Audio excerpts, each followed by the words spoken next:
Des Grecs s'enquirent de lui auprès de Philippe, disant « Seigneur, nous voudrions bien voir Jésus. » Comment le Seigneur répond-il à cette demande? L'heure est venue où le Fils de l'homme doit être glorifié. Si le grain de blé qui est en terre ne meurt, il reste seul, mais s'il meurt, il porte beaucoup de fruits. Chapitre 12, Jean. Il n'y a peut-être pas de verset qui nous soit plus familier, ce grain de blé qui donne pour finir un corps de résurrection. Le Fils de l'homme, par cela même glorifié, le triomphe de Christ sur la mort, prenant corps dans le monde matériel. Cette manifestation a lieu sous une forme toute individuelle, il est vrai, tout isolé et à part. Mais il ne faut pas croire que ce soit là la seule méthode que Dieu emploie pour démontrer le triomphe personnel de Christ sur la mort. Ce triomphe, cela résulte de l'image même employée par Jésus, s'exprime aussi par le moyen d'un organisme collectif, d'un corps de résurrection multiplié. Chacun des membres ayant sa part de cette vie de résurrection. Il y a là comme un témoignage multiple au fait qu'il est ressuscité, et il y a là aussi un instrument concret grâce auquel la preuve pourra être administrée à la face du monde que le Seigneur Jésus est bien ressuscité et vivant.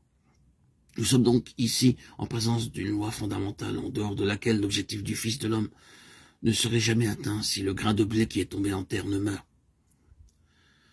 Ce signe précurseur, cette sécurité que Dieu assure à la personne de son Fils, cette loi qui est dans la constitution même du dessein de Dieu, tout cela nous ramène à un seul et même principe, la vie par la mort.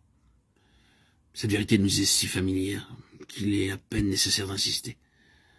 Précisons cependant, avant de faire un pas de plus, que tout ce qui touche au plan éternel de Dieu, il n'y a rien qui puisse échapper à cette loi. Il n'est pas jusqu'aux plus petits détails de notre existence, bien-aimés frères et sœurs en Christ, auditeurs et auditrices, qui ne doivent passer par cette tragique naissance, être issus en ligne directe de la puissance de sa résurrection.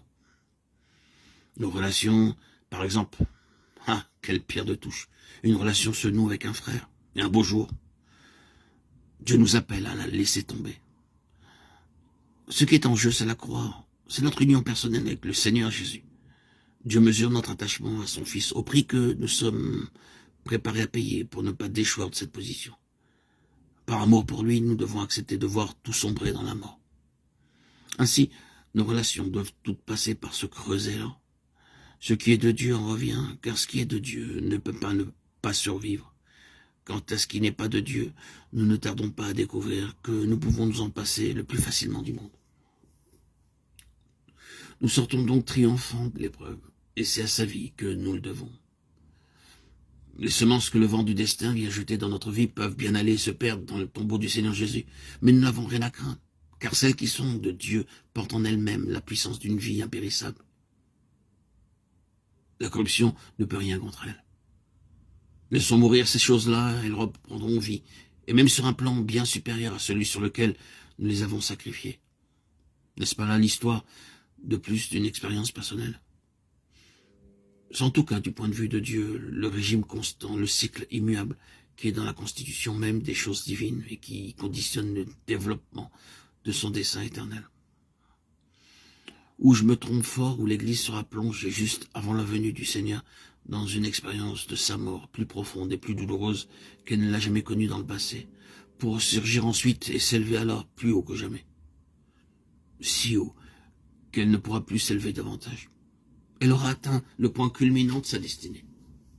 La voilà donc, cette loi fondamentale hors laquelle le Fils de l'homme lui-même n'aurait pas pu mettre à exécution le dessein qu'il avait formé. Cette loi régit nos vies individuelles, nos relations, notre ministère. Rien ne lui échappe. Son effet, c'est qu'on se retrouve après coup, non plus sur le plan singulier, mais sur le plan multiple.